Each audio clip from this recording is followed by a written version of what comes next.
Hi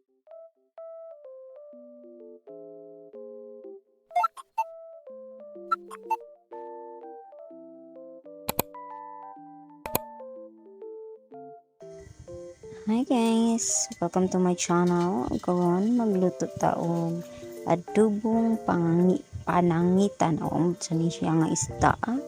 Mura siyang eel. So, first time po rin ako magluto. Itudloan na sa ko sa akong mother ug unsaon pagluto step by step. So, let's try. Iuna ang ahos. Isunod po ang bombay. Gisahon ang bombay ug ahos. Pagkahuman ani, isunod po natin ang isda. Sa amo tawag is panangitan. Ito panangitan.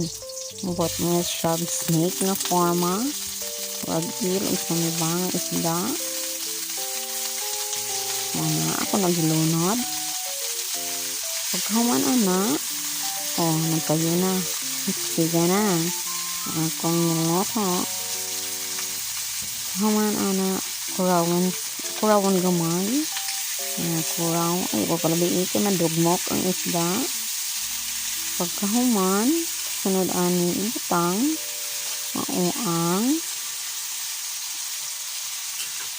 laurel akong gibutang. Pagkahuman ang pamintang buo, ako lang di isa kausa para mahumot-humot niya.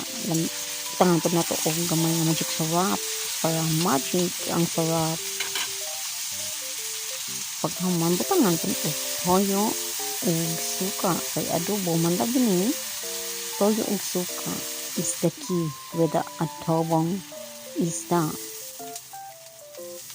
O laway po na o parat ba or aslumra ba or tabang ra ang imong adobo. O kuraw-kuraw gamay. Pagkahuman, ay palamiit na madugmok na di mong isda. Dili ka na baboy. Kahuman, takban. Ang naman yung takob. That's it. Buti gamay. Pabukala. Aron po maluto siya. Kurawa gamay. Kuraw-kuraw gamay. Pero ay palamiit na madugmok na ka na.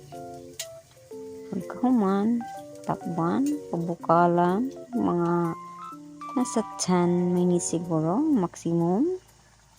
First time sa ipanin ako nagluto ani.